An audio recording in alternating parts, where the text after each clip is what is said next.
Students नमस्कार, आपका स्वागत है इस वीडियो में। और मैं उम्मीद करूंगा मेरे प्यारे बच्चों कि आप सभी एकदम बढ़िया होंगे, मजे में होंगे, तंदुरुस्त होंगे, अपनी पढ़ाई लिखाई बहुत ही जोरों शोरों से बहुत ही जबरदस्त तरीके से कर रहे होंगे। मैं बताया तो मैं भी एकदम बढ़िया हूँ। तो बेटा यहाँ पर मैं लेके आया हूँ आप लोगों के सामने एक बहुत ही इंपॉर्टेंट वीडियो, एक बहुत ही इंपॉर्टेंट अपडेट फॉर ऑल दो स्टूडेंट्स जो सी इंटरमीडिएट के एग्जाम्स देने वाले सितंबर 25 अटेम्प्ट में या उसके आगे वाले एग्जाम्स की तैयारी कर रहे हैं। इंस्टीट्यूट की तरफ से आरटीपी रिलीज किया गया। वो आरटीपी की वीडियो मेरी तरफ से आप लोगों के पास में कुछ ही दिनों के अंदर में आ जाएगी, डिटेल वीडियो आरटीपी डिस्कशन की। बट एक मैं अमेंडमेंट जो यहाँ पे डिस्कशन करने वाला हूँ that is about the applicability of accounting standards. तो बेटा जब हम अपने पास एक टॉपिक पढ़ते हैं एप्लीकेबिलिटी को लेके, तो वहाँ हम सीखते हैं कि जो नॉन कॉर्पोरेट एंट्रीज है और जो कंपनीज है उनके लिए क्राइटेरिया अलग अलग होता है। और कंपनीज के अंदर हम बोलते हैं नॉन एसएमसी एसएमसी करके क्राइटेरिया डिवाइड किया जाता है। और नॉन कॉर्पोरेट एंटिटीज में हम generally level 1, level 2, level 3, level 4 करके बात करते हैं on the base of their turnover and borings को लेके क्राइटेरिया मीट होता है।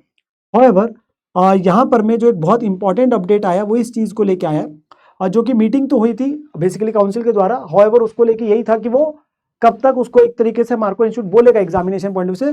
तो जो सितंबर 25 अटेम्प्ट का आ रहा है एग्जामिनेशन, तब से उन्होंने बोला है कि एक आपके अमेंडमेंट आ रही है, नॉन कंपनी जो एंटिटीज है, नॉन कॉर्पोरेट जो एंटिटीज है, वहां पर में बेटा आप लोगों के पास में एक रिवीजन करी गई है। क्या करी गई है? एक रिवीजन करी गई है जो कि आप लोगों के एप्लीकेबल होगी अकाउंटिंग पीरियड कमेंसिंग ऑन और आफ्टर 1 अप्रैल 2024। ठीक है ना। जिसके अंदर में उन्होंने क्या किया है, अब जो बेसिकली अगर मैं बोलूं तो जो नॉन कंपनी एंटिटीज में लेवल 1, लेवल 2, लेवल 3, लेवल 4 था, उसे हटाकर अब अपने पास में दो ही कैटेगरीज में बांट दिया है। तो they have made it much more easy, that is micro small and medium size entities and आपके पास लार्ज एंटिटीज। तो दो ही हिस्से हो गए, लेवल 1, लेवल 2, लेवल 3, लेवल 4 का क्राइटेरिया हट चुका है। अब आप लोगों के पास रह गए एमएसएमई एंड आप लोगों के पास लार्ज एंटिटीज। सेम लाइक जैसे एसएमसी और नॉन एसएमसी होता है वैसे ही क्राइटेरिया कर दिया गया है। और यहाँ पर मैं डेफिनेशन दी गई है एमएसएमई कैटेगरी की, बिल्कुल जैसे एसएमसी की डेफिनेशन होती है ना कंपनी, वैसे रखा है। थोड़ा सा वो टिपिकल है, लॉ बेस है। तो उन्होंने क्या किया, वहां पे लिखा एक नॉन कंपनी एंटिटी जिसकी इक्विटी डेट सिक्योरिटीज लिस्टेड नहीं है, ना ही in the process of listing है ऑन स्टॉक एक्सचेंज, चाहे इंडिया में इंडिया के बाहर, वो नॉट करके लिखता है जैसे एसएमसी की डेफिनेशन में। फिर मैं इसे थोड़ा सिंप्लीफाई कर दूंगा। जो ना ही बैंक है, फाइनेंशियल इंस्टीट्यूशन है या इंश्योरेंस कंपनी है, जिसकी टर्नओवर अदर इनकम को छोड़कर डज नॉट एक्सीड 250 करोड़ थी इन the immediately preceding accounting year, जिसके पास डज नॉट है boring in excess of ₹50 crore at any time during the immediately preceding account year, and जो ना ही आपके पास होल्डिंग सब्सिडी है इनमें से किसी एंटिटी की।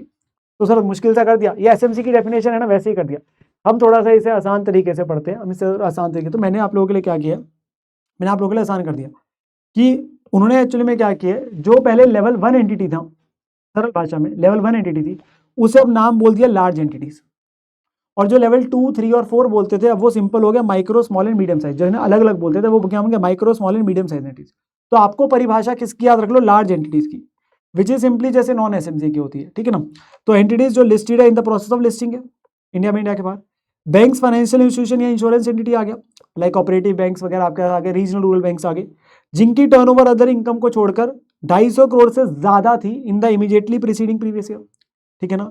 जिनकी borings including public deposit 50 crore से ज्यादा एट एनी टाइम। अब ये और है, इनमें और है, और कोई भी एक क्राइटेरिया फुलफिल किया तो लार्ज आ जाएगा, सारे फुलफिल नहीं किए तभी तो इधर आएगा ना कोई भी, या इनकी होल्डिंग सब्सिडी। तो आसान परिभाषा होगी सेम एज इट इज जो आपके पास नॉन एसएमसी में हम बात करते थे। अगर मैं सरल भाषा में बात करूं तो ये एसएमसी होता था कंपनी के केस में, नॉन एसएमसी है। ठीक है ना। तो वो वाली डेफिनेशन का क्राइटेरिया आपके लिए कर दिया गया है विच इज ईजी।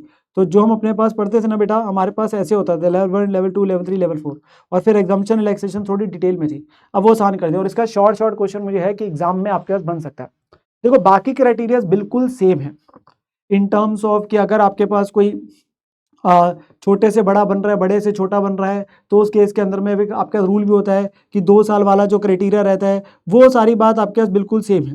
तो यहाँ पर में उन्होंने डेफिनेशन वगैरह की बातें करी है। एक 2 कंसेक्यूटिव ईयर्स का पॉइंट होता है कि एंटिटी जो प्रीवियसली एमएसएमई नहीं थी आपके पास में, बड़ी थी, लार्ज एंटिटी थी, एंड सब्सिक्वेंटली वो एमएसएमई बन गई, it shall not be qualified for exemption relaxation until the it remains MSME for 2 consecutive years. ठीक है ना। बाकी आप एग्जाम्पशंस वगैरह लेते हैं, उसका डिस्क्लोजर वगैरह, वो सारी बातें सेम है, एवरीथिंग इज सेम। हाँ, अब जो फर्क आता है वो आता है बेटा एग्जाम्पशंस रिलैक्सेशंस का। तो वो मेरे साथ ध्यान सुनेंगे, उसे मैंने आप लोगों के लिए समराइज किया है, जिसमें पेपर पॉइंट ऑफ व्यू से मैं सिंपली बोलूंगा आपको फुल वाला याद रखना होता है। पेपर पॉइंट ऑफ व्यू से। देखो एक तो परिभाषा आप याद रखेंगे और वो आसान कर दी है, एक आपको ध्यान रखना होता है फुल वाला, बिकॉज इसका एमसीक्यू में रोल बन सकता है, ठीक है ना। तो वो आपके पास ध्यान रखना है कि फुल मतलब पूरे का पूरा एएस नहीं लगेगा। कौन सा? AS3 cash flow, 17 segment reporting, 20 earning per share, 24 आपका डिसकंटिन्यूइंग ऑपरेशन, ठीक है ना। तो ये 4 आप लोगों के बोलेंगे जो एप्लीकेबल नहीं है ऑल एमएसएमईज को इन देयर इंटायरिटी। तो 4 तो आपके पास बोल ही दिए, साथ में एक छोटा सा टेक्निकल पॉइंट डाल दिया, क्योंकि वो थोड़ा सा इन्होंने फिर से घुमा दिया, मतलब लॉ थोड़ा सिंप्लीफाई कर दिया पर हल्की सी एक और चीज डाली। तो उन्होंने क्या बोला कि ये AS 18 और जो 28 होता है बेटा 18 and 28, that is related party disclosure and impairment of assets, उसमें ऐसा बोला है कि वो नहीं लगेगा इनको एप्लीकेबल नहीं होगा, पर बकायदा उसके लिए लिमिट छोटी सी अलग डाल दी। वैसे एमएसएमईज को नहीं लगने, एमएसएमई की डेफिनेशन समझ चुके, ठीक है ना, बट उसके लिए बोला अगर टर्नओवर 50 करोड़ से कम थी, 50 करोड़ है उससे कम, और बोरिंग 10 करोड़ है उससे कम। वैसे यहाँ पे क्या है 250 करोड़ ओवरऑल में आप देखेंगे ना, और ये क्या है 50 करोड़, और ये 18 और 28 के आपको और छोटी एंटिटी होनी चाहिए, और छोटी होनी चाहिए काइंड ऑफ वो चीज है। तो ये तो आपके पास हर एमएसएमई को लेके, पर ये वाली एमएसएमई के अंदर भी बहुत ही छोटी वाली बोल दिया जिसमें क्राइटेरिया रख दिया टर्नओवर 50 करोड़ है उससे कम और बोरिंग 10 करोड़ है उससे कम। तो ये यहाँ पे में आपके पास डाला गया कि 18 related party and 28 impairment not applicable in entirety. कब?